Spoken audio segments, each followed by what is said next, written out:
اہل سنت برا کانفرنس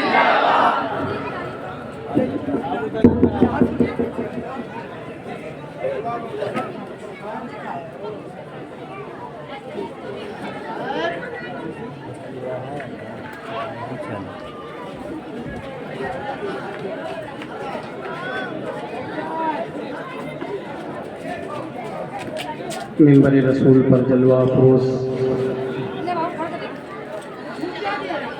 معزز علماء کرام،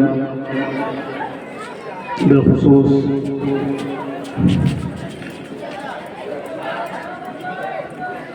لائق تعظیم و تکریم ہستی عظیم حضرت علامہ مولانا محمد جاوید اختر صاحب قبلہ،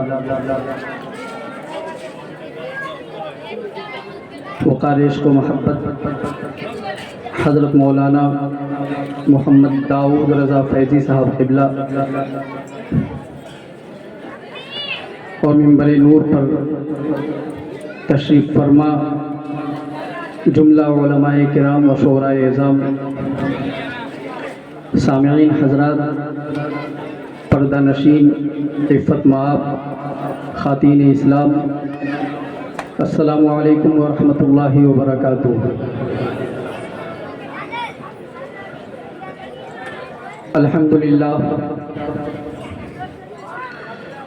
الحمدللہ الذی ابدع الافلاک والارضین، والصلاة والسلام علی من کان نبیا وآدم بین الماء والطین، وعلى آلہ واصحابہ الطیبین الطاہرین اجمعین، اما بعد، فقد قال اللہ تبارک و تعالی فی القرآن العظیم والفرقان الحمید، اعوذ باللہ من الشیطان الرجیم، بسم اللہ الرحمن الرحیم، ان اکرمکم عند اللہ اتقاکم، وقال اللہ عز وجل فی مکان آخر، وسارعوا الى مغفرة من ربکم وجنة عرضها السماوات والارض اعدت للمتقین، آمنت باللہ، صدق اللہ العظیم۔ غوث اعظم بمن بے سر و ساما مدد، غوث اعظم بمن بے سر و ساما مدد، قبلہ دی مدد کعبہ ایما مدد،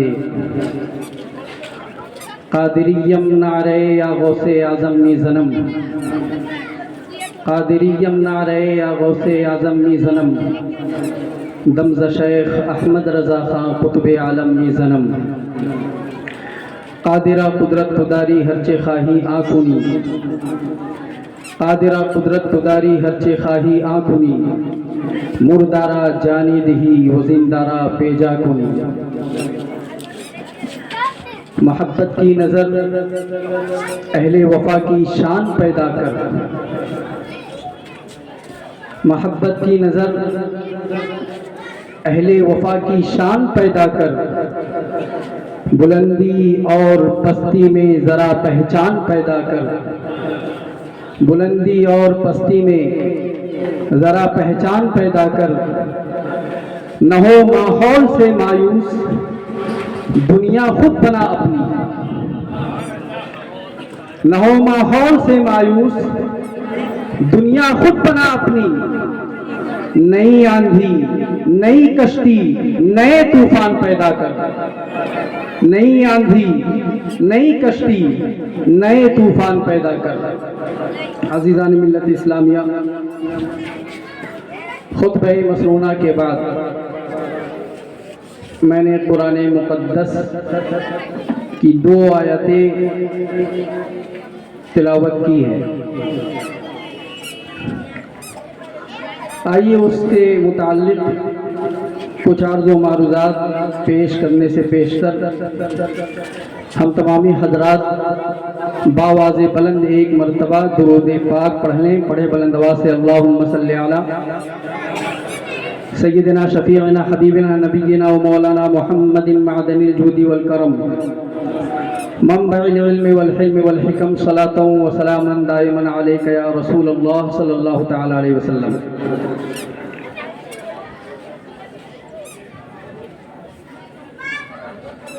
اللہ رب العزت جل جلالہ ارشاد فرماتا ہے وَسَارِعُوا إِلَى مَغْفِرَةٍ مِّن رَّبِّكُمْ وَجَنَّةٍ عَرْضُهَا السَّمَاوَاتُ وَالْأَرْضُ. اللہ کی مغفرت کی جانب سبقت کرو. اللہ کی مغفرت کی جانب دوڑو اور اس جنت کی جانب دوڑو جس کی وسعت میں تمام زمین و آسمان ہے. جو جنت پرہیزگاروں کے لیے متقیوں کے لیے تیار کی گئی ہے. دوسری جگہ فرماتا ہے ان اکرمکم عند اللہ اتقاکم. بے شک اللہ کے نزدیک تم میں سب سے زیادہ مکرم معظم بندہ وہ ہے. تم میں سب سے زیادہ عزت و شرافت والا بندہ وہ ہے جو تم میں سب سے زیادہ اللہ سے ڈرنے والا ہو. اللہ کے نزدیک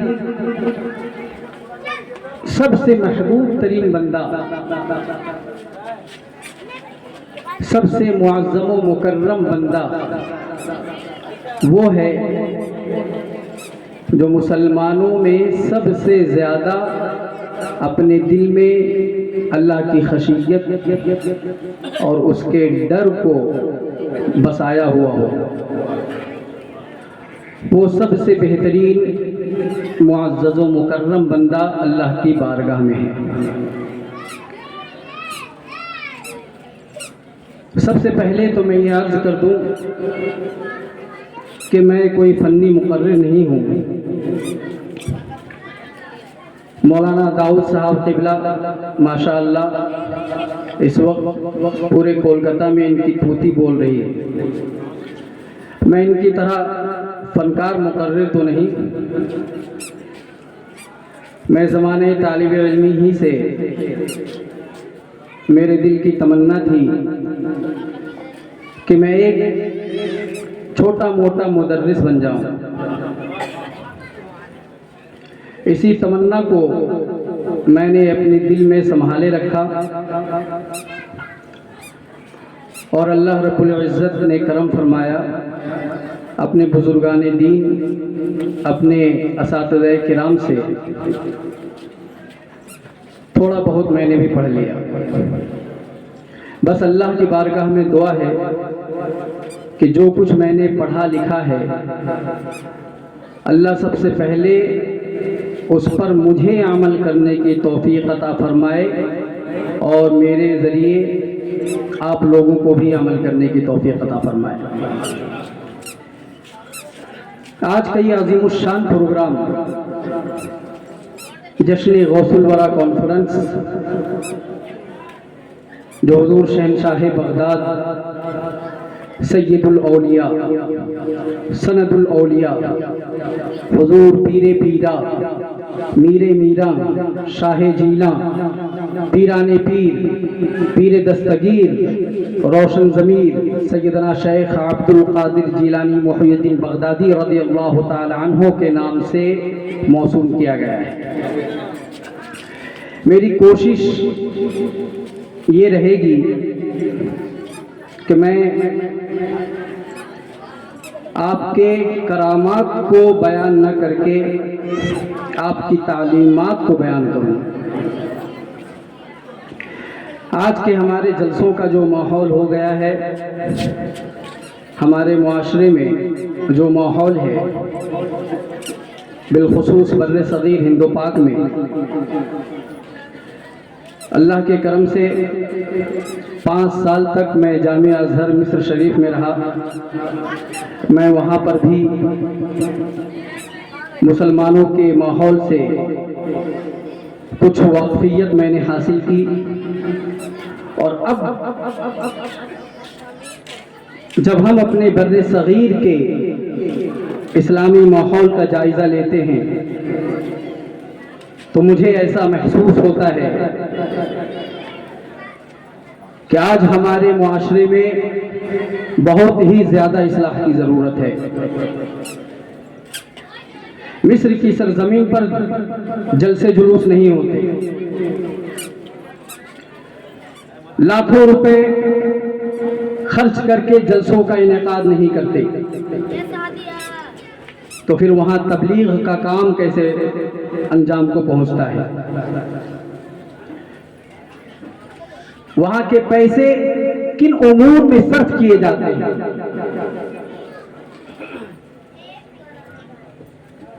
آخر مصر کے مسلمانوں نے تبلیغ کا ذریعہ کس چیز کو بنایا؟ میں وہ باتیں عرض کر رہا ہوں جو میں نے اپنی زندگی میں خود رہ کر کے تجربات حاصل کی، سنی سنائی باتیں نہیں بتا رہا ہوں. لہذا تمام مسلمانوں کے لیے لمحہ فکریہ ہے. ان لوگوں نے ذریعہ تبلیغ مساجد کو رکھا ہے. بڑے جلسے نہیں ہوتے، تبلیغ کا ذریعہ صرف اور صرف مسجدیں ہیں. مسجدوں میں جمعہ کے دن جو تقریریں ہوتی ہیں، انہی تقریروں کو، وہ تقریریں نہیں بلکہ تبلیغ ہے. ملک کے بڑے بڑے نامور علماء کرام، محدثین عظام جمعہ میں پہنچتے ہیں اور آدھا گھنٹہ تقریریں کرتے ہیں. وہی تقریر تبلیغ ہے. تو ان کا پیسہ صرف کہاں ہوتا ہے؟ وہ اپنے پیسوں کو لائبریری میں صرف کرتے ہیں. وہ اپنے پیسے جو ہمارے اسلامی بھائی ہیں وہ ان امور میں صرف کرتے ہیں جن سے مسلمانوں کا کوئی فائدہ ہو. اور ہمارے یہاں کیا ماحول ہے؟ کتنی لائبریریاں ہیں؟ ہمارے مسلمان بچے کتنے پڑھے لکھے ہیں؟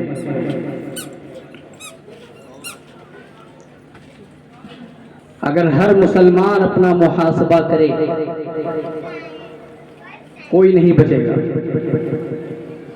اور محاسبہ کرنے کا حکم آیا ہے، نہ کہ دوسروں کے ایمان و کفر کا فیصلہ کرنے کا حکم ہے. اپنے نفس کا محاسبہ کریں. آج ہم کن کن میدان میں پیچھے نظر آ رہے ہیں، ہمیں اس کا احساس تک نہیں. ہماری زندگیاں ختم ہوتی جا رہی ہیں. آج مسلمان ہر برائی میں آگے نظر آ رہا ہے. دنیا کی کوئی ایسی برائی نہیں جو آج ہمارے اندر نہ پائی جا رہی ہے. چوری ہمارے اندر، ڈاکہ زنی ہمارے اندر، رشوت خوری ہمارے اندر، عیاری و مکاری ہمارے اندر، ماں باپ کی نافرمانی ہمارے اندر، بڑوں سے بے ادبی ہمارے اندر. غرضے کے ہر وہ برائی جن برائیوں کا ارتکاب دوسری قومیں کیا کرتی تھیں، آج ان قوموں نے مسلمانوں کے اساس کو، مسلمانوں کے خزانے کو لوٹ لیا اور اپنا وارث انہوں نے ان چیزوں میں مسلمانوں کو بنا دیا جن کے وہ خود مرتکب تھے. پوری دنیا میں جتنی بھی تعلیمات ہیں جتنے علوم و فنون پائے جاتے ہیں آپ تاریخ اٹھا کر کے دیکھیں، وہ تمام علوم و فنون سب سے پہلے مسلمانوں نے حاصل کیے تھے۔ سائنس، جغرافیہ، جتنے بھی علوم ہم گنوا نہیں سکتے ہیں، ہمارے پاس اتنا تجربہ نہیں ہے، اتنی تعلیم نہیں ہے، جتنے علوم و فنون پائے جاتے ہیں، اور وہ تمام علوم و فنون کس کی دین ہے؟ مسلمانوں کی۔ اور آج وہی قوم جو تعلیم کے میدان میں سب سے آگے تھی، وہ قوم جو ترقی کے میدان میں سب سے آگے تھی، وہ قوم جو فلاح و بہبودی کے میدان میں سب سے آگے نظر آ رہی تھی، آج وہی قوم برائیوں میں آگے نظر آ رہی ہے۔ آج وہی قوم تمام تر حرام کاریوں میں ملوث نظر آ رہی ہے۔ آخر کیوں ہے؟ کتنی حقیقتیں گنواؤں تو کیا گنواؤں، برائیاں گنواؤں تو کتنی گنواؤں؟ برائی ایک ہو تو اس کا ذکر کروں، ایک زنجیر ہو تو اس کی کڑیاں گنوں۔ آج تو ہر ذلیل کام کا سردار مسلمان ہے، ہر پست حرکت آج ہمارا شیوا بن چکا ہے۔ تو آج ہم دنیا میں رسوا کیوں نہ ہوں؟ آج ہم ذلیل و خوار ہو رہے ہیں تو کیوں نہ ہوں؟ ہم نے تعلیم سے روگردانی کی، اتباع رسول سے ہم پیچھے ہیں، شریعت و سنت کا ہمیں پاس و لحاظ نہیں ہے۔ اسی لیے تو کسی شاعر نے کہا تھا، آہ اسلام تیرے چاہنے والے نہ رہے، جن کا تو چاند تھا افسوس وہ حالے نہ رہے۔ آج ضرورت اس بات کی ہے کہ ہم تقوی شعار بن جائیں، ہم پرہیزگار بن جائیں، ہم دل کی طہارت پر توجہ دیں۔ جس دن دل کی دنیا بدل گئی، اس دن انشاءاللہ ہم کامیاب و کامران ہو جائیں۔ لیکن شرط ہے کہ ہمیں اپنے دامن کو گناہوں سے بچانا ہوگا۔ جب تک ہم اس راہ میں پہل نہیں کریں گے، ہم کبھی ترقی اور فلاح و بہبود کی منزل تک نہیں پہنچ سکتے۔ ہمیں پہل کرنا ہوگا۔ آج ہمارے کانفرنس، آج ہمارے جلسوں سے جو سب سے اہم چیز ہے جو ہمیں سبق حاصل کرنا چاہیے، وہ یہ حاصل کرنا چاہیے کہ ہم جو تقریریں سن رہے ہیں، ہم جو بیانات سن رہے ہیں، ان کے ذریعے ہماری دل کی دنیا بدل جائے۔ جس دن سے یہ نیت لے کر کے آپ جلسوں میں حاضر ہوں گے، انشاءاللہ آپ کی نیت اگر صاف ہے تو آپ کا آنا بھی قبول ہوگا اور آپ اس میں کامیابی بھی ہوگی۔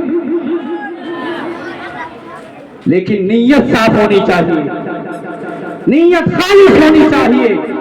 نیت یہ ہونی چاہیے کہ ہم جلسوں میں شرکت کر رہے ہیں تو کچھ حاصل کریں، نہ کہ اس غرض سے کہ کون سے شاعر آ رہے ہیں ہم ان کا کلام سنیں گے اور مستفید ہوں گے، اپنے دل کو پرسکون بنائیں گے، اپنے دماغ کو معطر کریں گے نہیں۔ پوری ذمہ داری کے ساتھ عرض کر رہا ہوں، نیت خالص ہونی چاہیے۔ نیت اگر اصلاح کی ہے، نیت اگر عمل کرنے پر ہے تو یقیناً اللہ اس میں برکت دے گا۔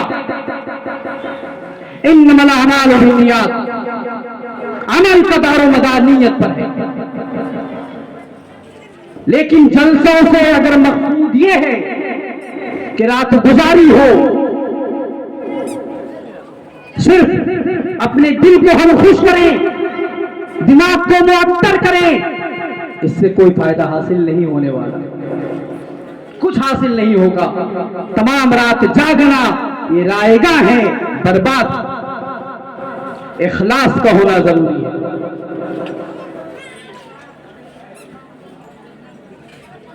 اگر خدا کے نزدیک معزز و مکرم بندہ بننا ہے تو تقوی شعاری اختیار کرنی ہے۔ تقوی اختیار کرنے کے لیے سب سے پہلے دل کی صفائی ضروری ہے۔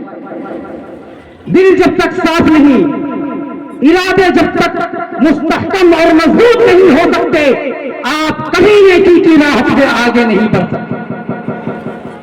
ارادے صاف ہونے چاہیے۔ حضور سیدنا غوث اعظم رضی اللہ تعالی عنہ کی ایک کتاب ہے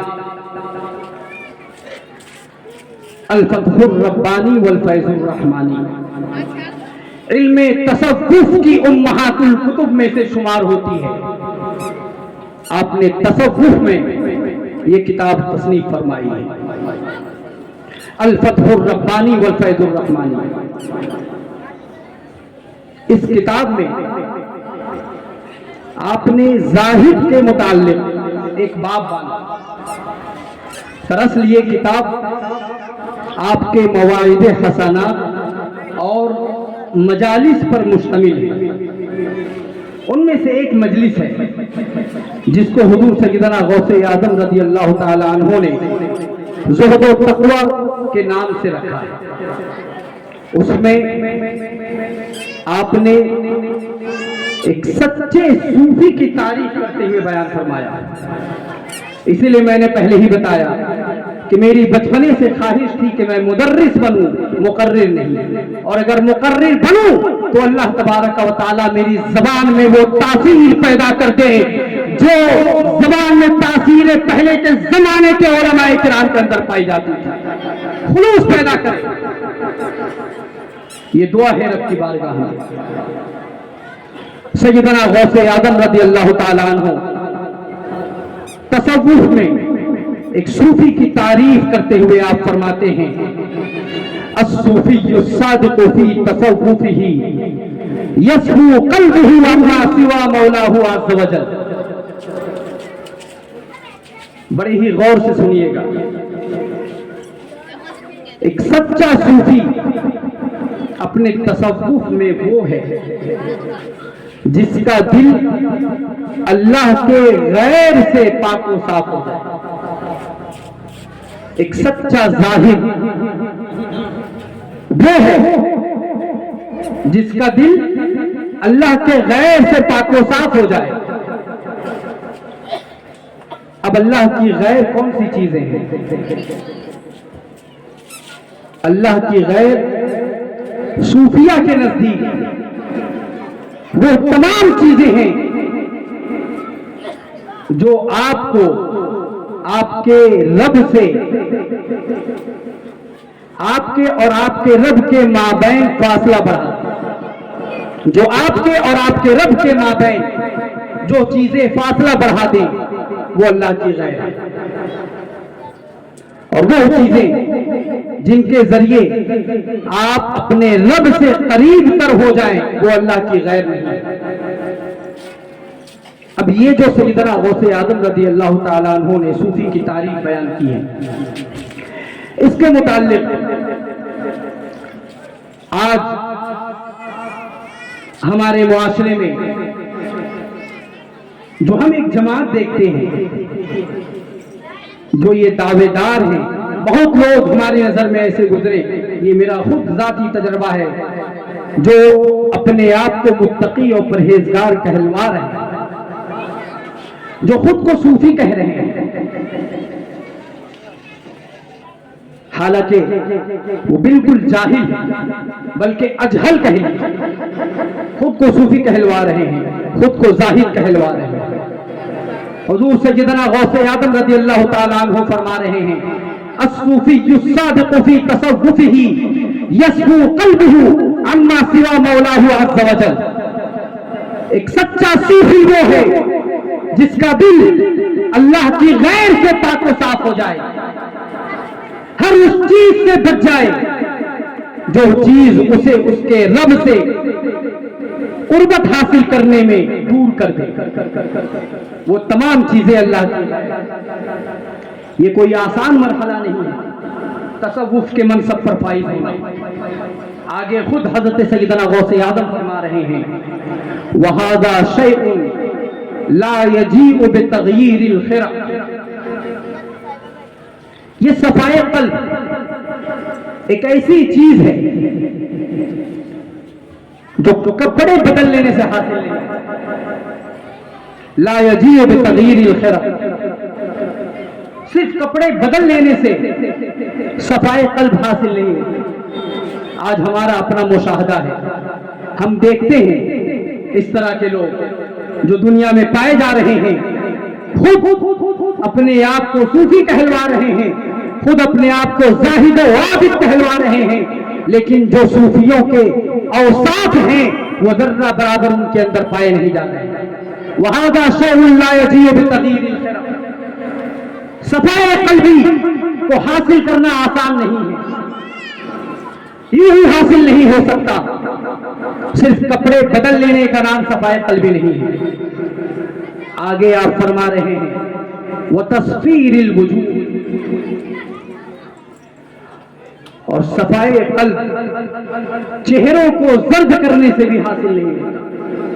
آپ سمجھ رہے ہیں، بہت ایسے لوگ ہیں کہ جب لوگوں کے سامنے اللہ کا ذکر کرتے ہیں تو ان کے چہرے کے رنگ بدل جاتے ہیں، چہرہ زرد پڑ جاتا ہے، اس کی بشاشت ختم ہو جاتی ہے، لالی پن آ جاتا ہے۔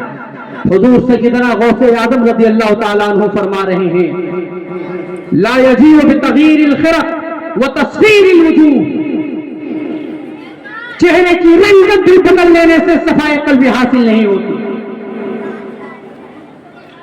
اور آگے فرما رہے ہیں وجمع الاکتاف، کچھ ایسے بھی لوگ ہیں کہ جب ذکر و اذکار میں مبتلا ہوتے ہیں تو اپنے کاندھوں میں حرکتیں دیتے ہیں، اپنے کاندھوں کو بڑا ہلایا کرتے ہیں تاکہ لوگوں پر یہ ظاہر ہو کہ وہ اللہ کی عبادت، اس کے ذکر و اذکار میں مشغول ہے۔ حضور سیدنا غوث اعظم نے اس کی بھی نفی فرمائی، صفائے قلب حاصل نہیں۔ آگے فرماتے ہیں وَلَقْلَقَةِ اللِّسَانِ بِحِكَایَاتِ الصَّالِحِينَ، کچھ ایسے لوگ ہیں جو صوفیوں کے لبادے میں پائے جائیں گے، جو اپنے آپ کو زاہد و عابد کہلوائیں گے۔ جب آپ ان کے پاس بیٹھیں گے تو وہ اولیاء کرام صلحائے اعظام کی ایسی ایسی حکایتیں آپ کے سامنے بیان کریں گے کہ آپ سمجھیں گے کہ ان کے اندر بڑا ہی علم ہے، یہ بڑے ہی متصوف ہیں، یہ بڑا ہی زاہد ہے، یہ بڑا ہی عابد ہے، اسے بڑی ہی معلومات حاصل ہے۔ لیکن حضور سیدنا غوث اعظم رضی اللہ تعالیٰ عنہ فرما رہے ہیں یہ چرب زبانی اس سے بھی صفائے قلب حاصل نہیں ہو سکتی۔ آگے آپ فرما رہے ہیں وَتَحْرِيكِ اللِّسَانِ بِالتَّسْبِيحِ وَالتَّهْلِيلِ، وَتَحْرِيكِ اللِّسَانِ بِالتَّسْبِيحِ وَالتَّهْلِيلِ، اور اگر دل کی طہارت چاہتے ہو، دل کی پاکیزگی چاہتے ہو تو یہ دل کی پاکیزگی صرف خدا کی تسبیح و تحلیل بیان کرنے سے بھی حاصل نہیں ہے۔ آپ دیکھیں ہمارے معاشرے میں بہت سارے ایسے لوگ ہیں جن کے ہاتھوں میں موٹے موٹے تسبیح کے دانے نظر آئیں گے، جب وہ راہوں میں چلیں گے تو گردنوں پہ اپنے تسبیح کے دانوں کو لٹکائے پھر رہے ہوں گے۔ وہ خدا کی تسبیح و تحلیل بیان کرنا مقصود نہیں ہے، بلکہ مقصود صرف یہ ہے کہ لوگ جب دیکھیں ان کی طرف مائل ہو، یہ تصور کرے کہ وہ زاہد ہے، وہ عابد ہے، وہ متصوف ہے، وہ رب کی رضا کے لیے راہوں میں چل رہا ہے تو رب کی تسبیح و تحلیل۔ حضور سیدنا غوث اعظم رضی اللہ تعالیٰ عنہ فرما رہے ہیں وَهَذَا شَيْءٌ لَا يَجِيءُ بِتَحْرِيكِ الْأَصَابِعِ بِالتَّسْبِيحِ وَالتَّهْلِيلِ، صرف تسبیح و تحلیل اپنی انگلیوں کو ہلا کر کے ہاتھ پہننے سے، رب کی تسبیح و تحلیل بیان کر لینے سے صفائے قلبی حاصل نہیں ہوگی، دل کو طہارت حاصل نہیں ہوگا، دل میں پاکیزگی پیدا نہیں ہوگی۔ تو آخر دل پاک کیسے ہوگا؟ دل میں پاکیزگی کیسے پیدا ہوگی؟ دل کو طہارت کیسے حاصل ہوگی؟ صفائی قلبی حاصل ہوگی کیسے؟ آگے خود فرما رہے ہیں انما یجیء بالصدق فی طلب الحق، صفائے قلبی اگر حاصل کرنا ہے تو یہ کوئی آسان چیز نہیں ہے کہ تسبیحات و تحلیلات کے ذریعے تم اپنے دل کو صاف کر لو. صفائے قلبی اگر دل کی چاہتے ہو, دل کو پاک صاف کرنا چاہتے ہو تو کپڑے بدلنے کی ضرورت نہیں ہے. دل کو پاک صاف کرنا چاہتے ہو تو صالحین کی حکایات, ان کے واقعات, ان کی کرامات, ان کے بیانات کو بیان کرنے کی ضرورت نہیں ہے. صفائے قلبی اگر دل کی طہارت چاہتے ہو, دل کی پاکیزگی چاہتے ہو تو رب کی رضا حاصل کرنے کے لیے دل میں اخلاص اور دل کو سچا کرنا پڑے گا. جس دن تم اپنے دل کو مخلص کرنے کو لوگے اور رب کی رضا چاہنے کے لیے بالکل مخلص بندہ بن جاؤ گے, اس دن تمہارا دل پاک و صاف ہوگا. نعرہ تکبیر, نعرہ رسالت, جشن غوث الورا کانفرنس, نعرہ تکبیر, نعرہ رسالت. واہ واہ سبحان اللہ. انما یجیء بالصدق فی طلب الحق. صفائے قلبی اگر حاصل کرنی ہے تو حق کی راہ میں سچے بن جاؤ. جس دن تمہارے دل میں خلوص پیدا ہو جائے گا, جس دن ریاکاری سے برتر ہو کر کے صرف اور صرف رضائے الہی حاصل کرنے کی نیت ہو جائے گی, دل میں اخلاص پیدا ہو جائے گا, اس کے ذریعے سے تمہارا دل پاک و صاف ہو جائے, اس سے صفائے قلبی حاصل ہوگی. یہ میں نہیں کہہ رہا. ممکن ہے کہ کل کو کوئی گریبان پکڑے اور کہے کہ یہ کیا بیان کر گئے. یہ میرا بیان نہیں, یہ میرے الفاظ نہیں ہیں. یہ کون فرما رہا ہے؟ قطب الاقطاب حضور شہنشاہ بغداد حضور غوث اعظم رضی اللہ تعالیٰ عنہ فرما رہے ہیں. اٹھاؤ کتاب الفتح الربانی والفیض الرحمانی, مجلس 25ویں مجلس میں سرکار غوث اعظم رضی اللہ تعالیٰ عنہ فرما رہے ہیں انما یجیء بالصدق فی طلب الحق. اللہ کی رضا حاصل کرنے میں تمہیں سچا ہونا ہوگا, خالص ہونا ہوگا. جس دن تمہارے دل میں خلوص پیدا ہو جائے گا اس دن تم اللہ کو راضی بھی کر لو گے, اور اس دن تم متقی و پرہیزگار بھی بن جاؤ گے, اس دن تم صوفی بھی بن جاؤ گے, اس دن تم عابد بھی بن جاؤ گے, اس دن تم زاہد. دل کو صاف کرنا ہوگا. آگے فرما رہے ہیں والزہد فی الدنیا انما یجیء بالصدق فی طلب الحق والزہد فی الدنیا. اللہ کو راضی کرنے میں تمہیں مخلص بننا پڑے گا, اور دنیا کی طرف جو تمہارا میلان ہے اس میلان کو ختم کرنا ہوگا. والزہد فی الدنیا, دنیا سے بے رغبتی حاصل کرنی ہوگی, دنیا کو ترک کرنا ہوگا, دنیا کو چھوڑنا ہوگا. جس دن یہ صفت ہمارے اندر پیدا ہو جائے گی اس دن انشاءاللہ آپ دوسروں سے یہ کہتے نہ پھریں گے کہ میں صوفی ہوں, میں متصوف ہوں, میں زاہد ہوں, میں عابد ہوں, بلکہ لوگ آپ کو دیکھ کر کے کہیں گے کہ یہ بندہ حق کی راہ میں آگے نکل گیا ہے, اس سے ہم ہدایت بھی پائیں گے اور اسی سے ہم نفع. آپ نہیں کہیں گے, آپ کو ضرورت درپیش نہیں آئے گی, آپ خود من جائے خلق بن جائیں, بنے تو اس طرح وہ صفت پیدا تو کرے. جب تک یہ صفت ہم پیدا نہیں کریں گے تب تک ہم کبھی ترقی نہیں کر سکتے.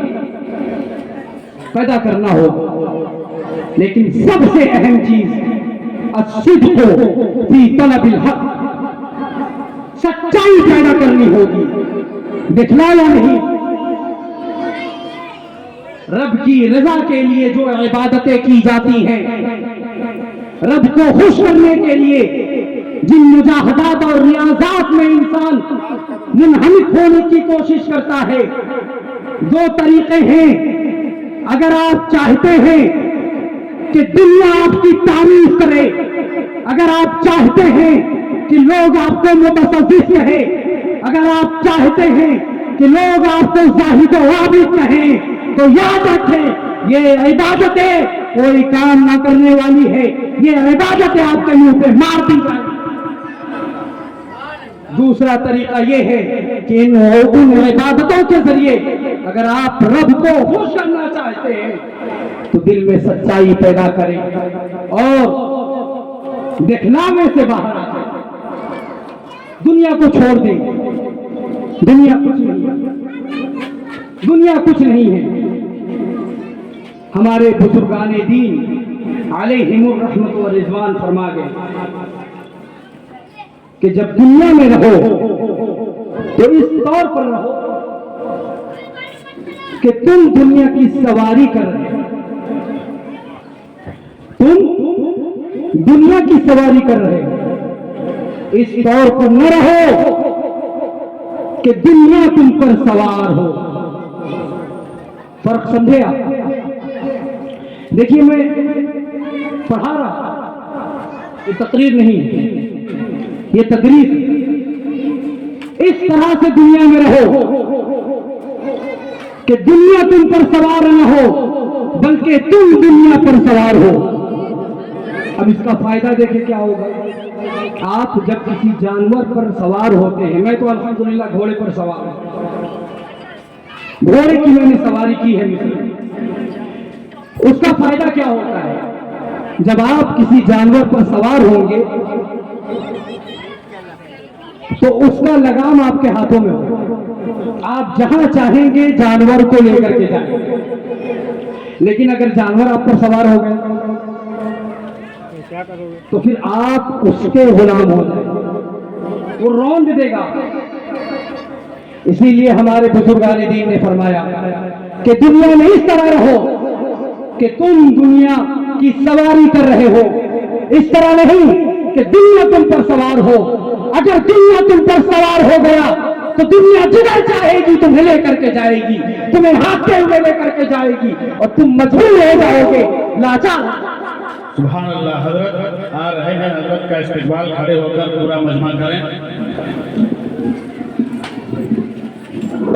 نعرہ تکبیر، نعرہ رسالت، علماء اہل سنت، جشن غوث الورا کانفرنس، نعرہ تکبیر، نعرہ رسالت۔